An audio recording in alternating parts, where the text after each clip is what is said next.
Welcome back to Regular Guys Outdoors. I'm Chris. It is Thursday afternoon, early afternoon-ish. I guess it's getting close to mid-afternoon. And Brian and I were split up. I am heading to the meadow where Brian shot that bull. I don't believe that's the one that we saw from up over here and dropped down to get over there. I think it was a completely different one. So I'm going over there because he also had cows. And since I'm elk hunting, I don't care if I can get close to a cow or a bull or what. He is going to make a play on a bull we were chasing this morning. Here, as we woke up, this guy was bugling. You could hear it. Not real loud, not real close. So we put our stuff on and we couldn't figure out where it was. So we started hiking in this direction. And we were like, that's above camp. Not that far. But it's up the trail we don't ever want to go up again.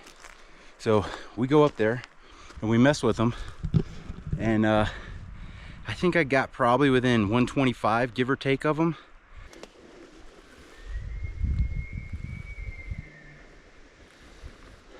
But then he just went uphill and away from us. And by then, after having a very long day yesterday, we did a 9+ mile day yesterday, Wednesday, and by the time we got done messing with that bull, I was spent, freezing, hungry, legs just not wanting to cooperate. So got a pretty good nap this morning, recharged my batteries a little bit, and so this hike over to here isn't that bad. Now if I see him up above me, it'll get bad real quick. But that's our plan. He's going to make a move on that guy. There's a nasty creek over there. It's just a gorge kind of. And so he's going to try to see if he can get over there and be with him tonight. Because he said, Brian said that he's heard him bugling when we're coming down in the dark. So he's hoping that maybe if he's already over there, he can make a play on him. Because that creek isn't just crossable anywhere you want. It's just basically a gorge down the side of an almost cliff. Somehow those elk run that steep stuff like that. They don't seem any worse for wear. Me, on the other hand, I'm about dying. And my idea is I'm going to be on the far side of the meadow, tucked away, so I can glass up a couple of avalanche chutes where we saw those elk a few days ago. Hopefully we get back to you here soon because we got some kind of action.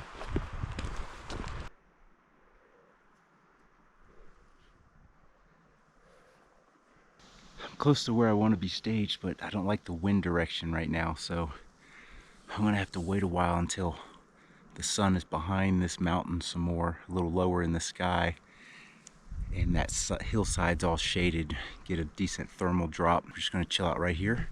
I'm telling you what, we have a view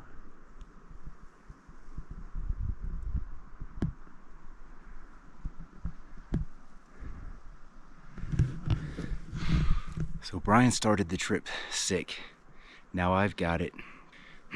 When you've got nose and chest stuff going on, everything is just tough. There's no air at 11,000 feet. Oxygen. So I guess now it's just a patience game. The sun just went behind the hill, so I'm starting to slide over this way. And I just saw an elk cross up there. I think we need to start trying to make a move. I feel like the wind is bad though. The wind's not good. Yeah, something just bugled up that way. I pick my way through the pines to try to keep concealed from up above. It's a really steep hill.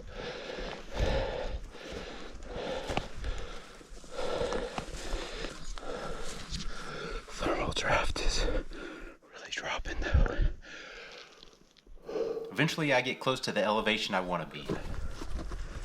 I see the bull.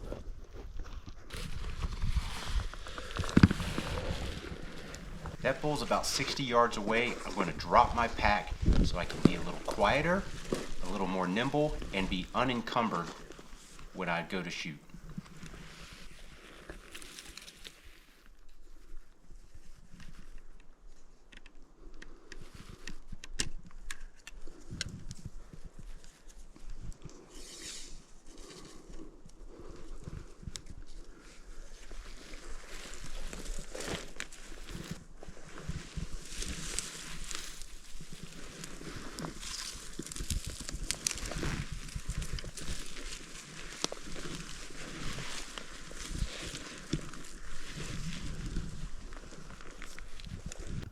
Get a range on a couple distinct trees out there.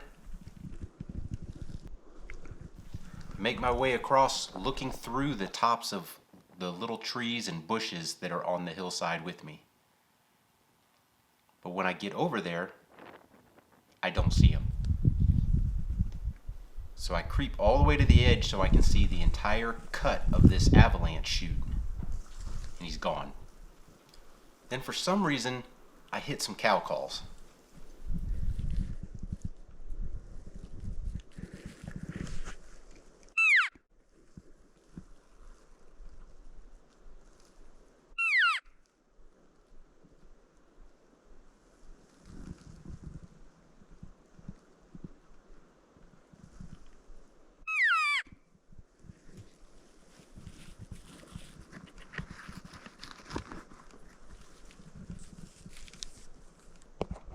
Always trying to get ranges when I can. And then I look up, and that bull was coming to the cow calls. But it looks like a different bull than the one I saw in the cut. And very shortly thereafter, I heard a bugle a little further up from where he went in the woods. So I know he's still there and he's not spooked too bad. Daggone it, man.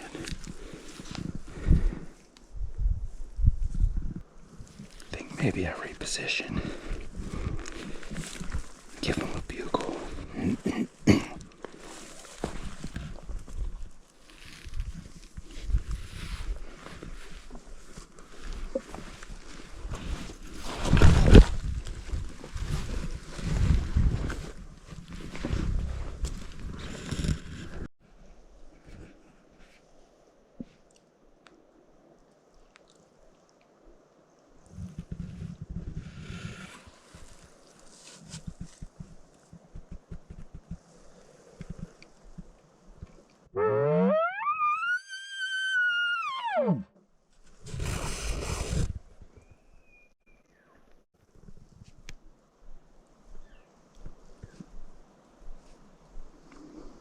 Some cows.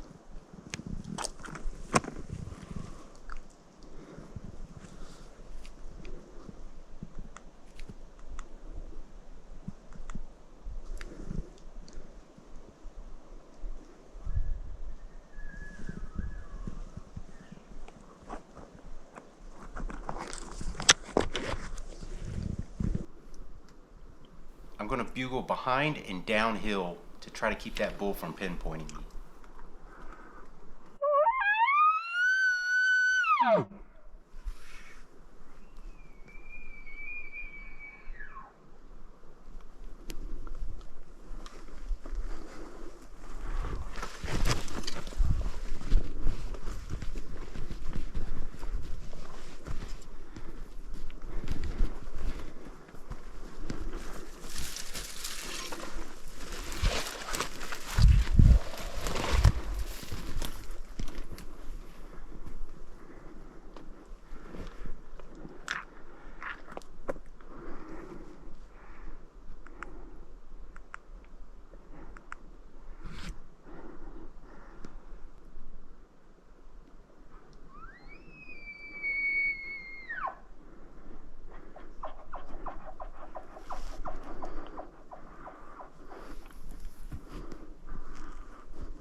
I might be in some trouble here.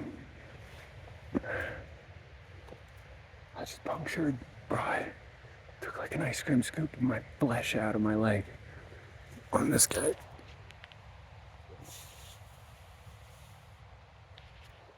Just felt right on it. I just dropped down, grabbed my first aid kit, pulled out Quick Clot, wrapped it in Quick Clot. The video clip ends there. I think Brian's finger accidentally turned the phone off. Those stupid touchscreens seem to never do what you want them to do. They're sensitive when you don't want them to be, and unresponsive when you want them to respond.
To slip around this hill and go up a little bit. I don't know if I can get away with it though.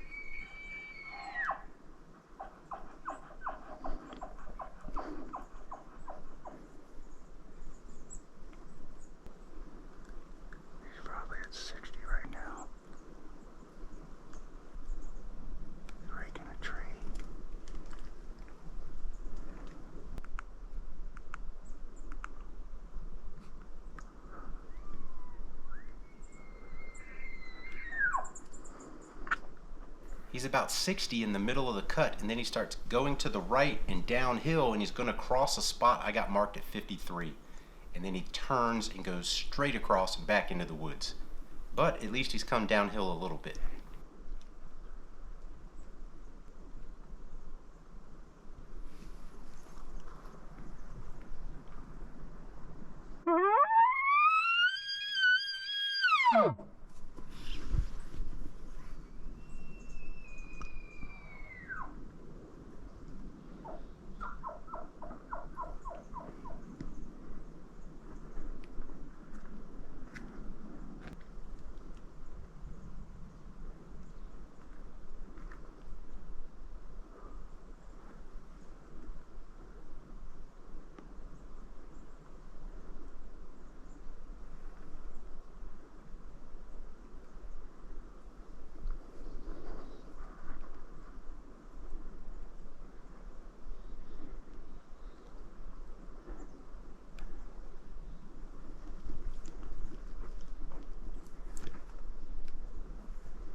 And we're going to do a slow-mo shot here off my bow cam, simply because I have the footage, and who knows how long it'll be before I get footage like this again.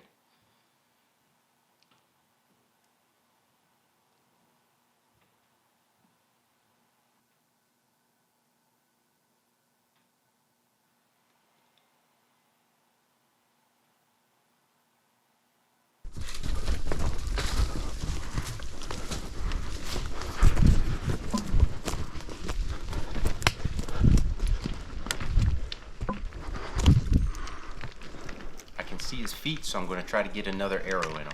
Then he tips right over.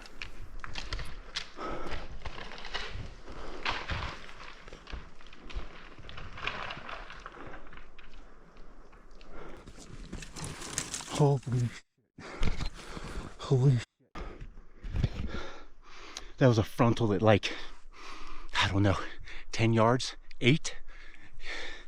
Holy.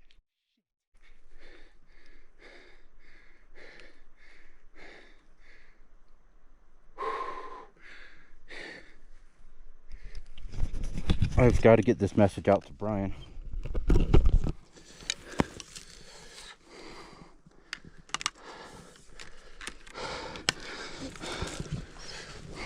So I'm pretty hot and heavy on getting to my backpack because that's where my Garmin inReach is. That's how I can message Brian. Because we had already joked about us each killing a bull that night and not being able to communicate. And something shifted in my backpack, and during the encounter with that bull, it fell down the hill. I'm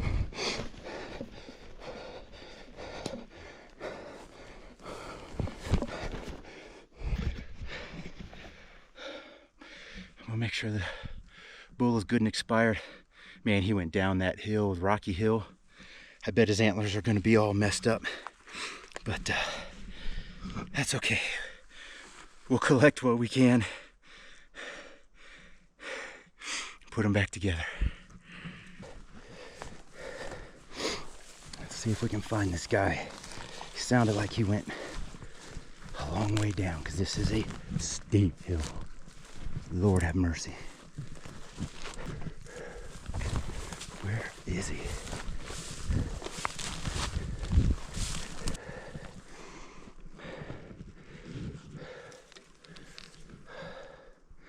I don't see him below me.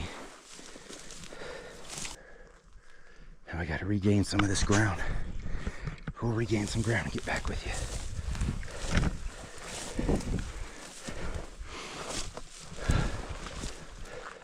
All right, I can see an antler through a bush.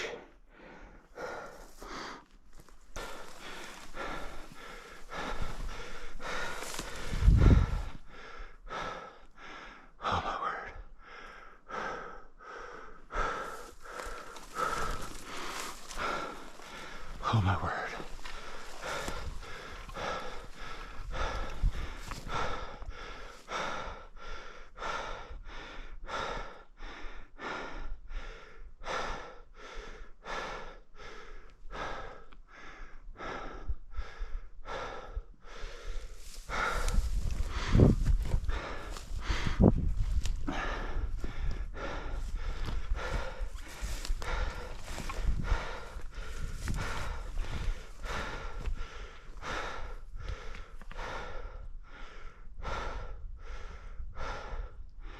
We got a big, beautiful 5x5, folks.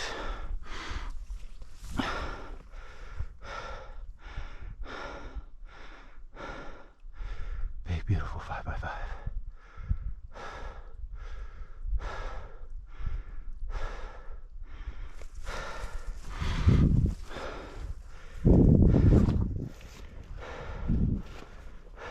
Oh my goodness.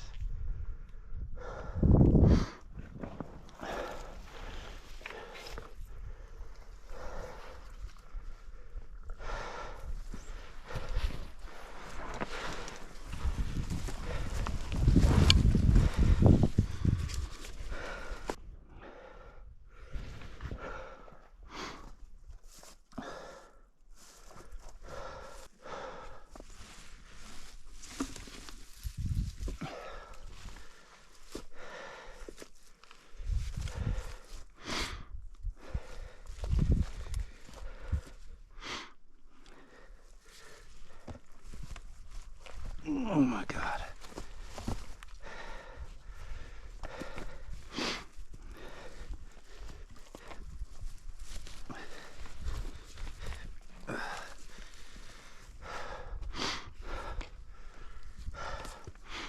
Folks,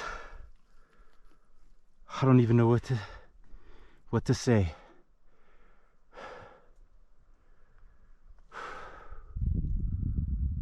Wow. Wow. Wow.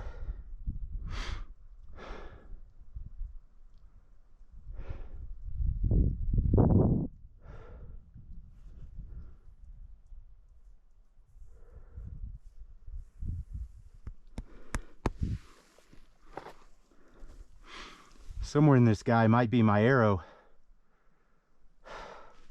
Holy smokes. I cannot believe that happened. Worked with this guy. Was able to get close enough to bugle to him and be in his bubble. I stayed below him so that he felt dominant. And I have the thermals dropping down so he couldn't win me. And so I just stayed below him. Not that I could really go up any higher. I mean, I could, but when he kept popping out into that little crevice, I thought maybe it's only a matter of time until I can get him to pop out at about 50. Well, he started coming, and then he got to about 40, but he's facing me. And then he came in down, and I didn't have a shot through the brush and couldn't draw because he's in the wide open and could probably see me draw. Had to wait and wait, and I'm thinking, man, this is not going to happen. He's going to get so close, and I'm not going to be able to do anything. And then I saw his antlers come on the crest of the hill, and he came around and then doubled back and almost walked right into me. And he gave me the opportunity to draw, and I'm just trying to find that 20 pin as he's walking, and then he turns around and he's walking and walking and comes almost straight at me. And I was like, this is it. I mean, he was right there. Freaking close. Close. Oh my goodness. Brian and I, we have our work cut out for us. That is for sure. Wow. Wow.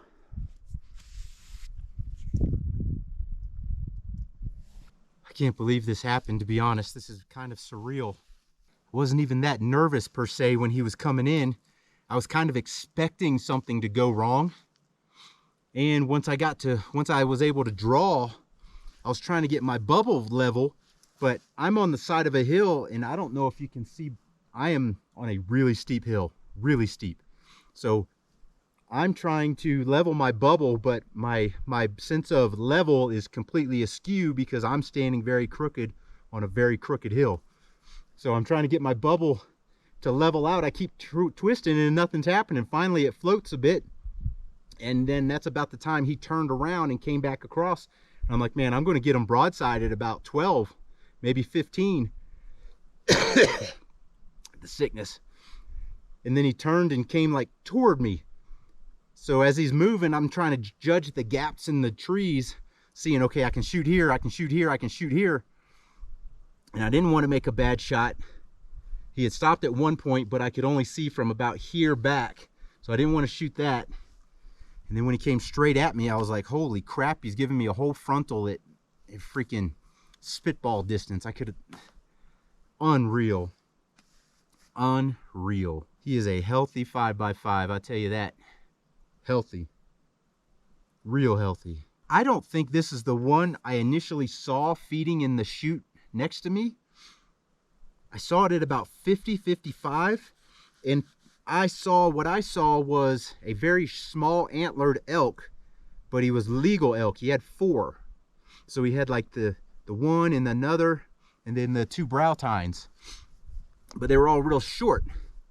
So I don't know if that was part of the herd, because I could hear some cows over there too, and I think I got just enough in his bubble to make him come look for me. Wow.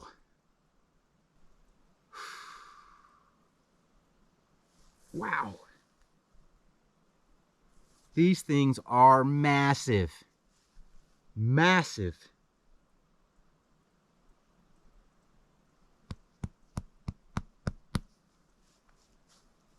My word.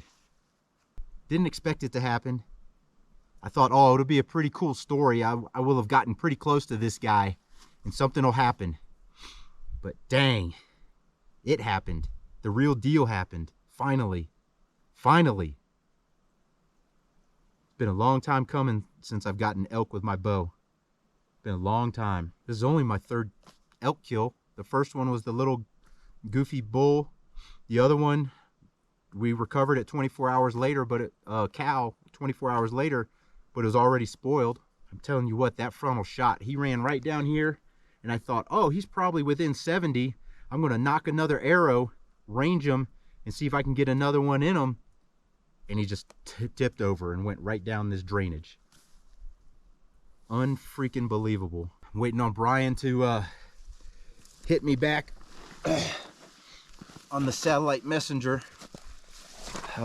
Those can be a little slow sometimes. I tell you what, it's a little bit anticlimactic not having Brian here to share this with right now, in the moment.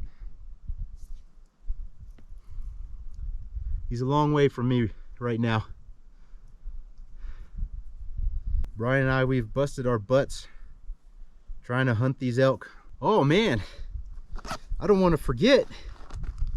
I actually get to use my tag.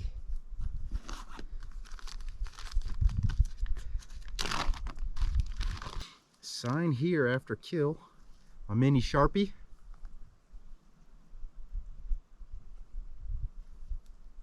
Now we got to notch our particulars.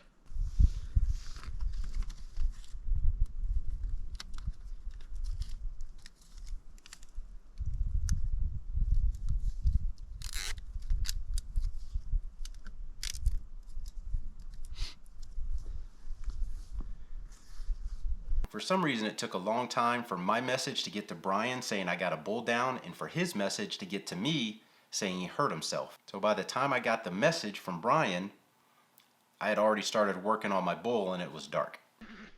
Brian said he injured his leg. He's got like a puncture. He said he's got the bleeding under control now and he was able to get back across the creek, but that he can't point his toes. I think we're both in for a long night.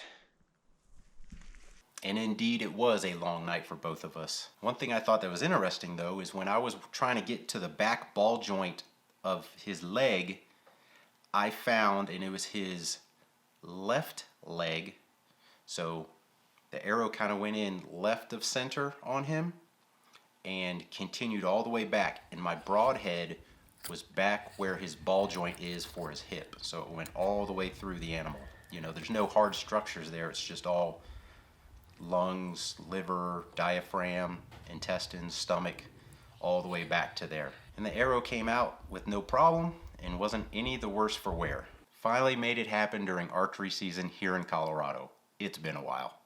Hope you liked this video. If you did, give us that thumbs up. Hit the subscribe button down there, and as always, thanks for watching.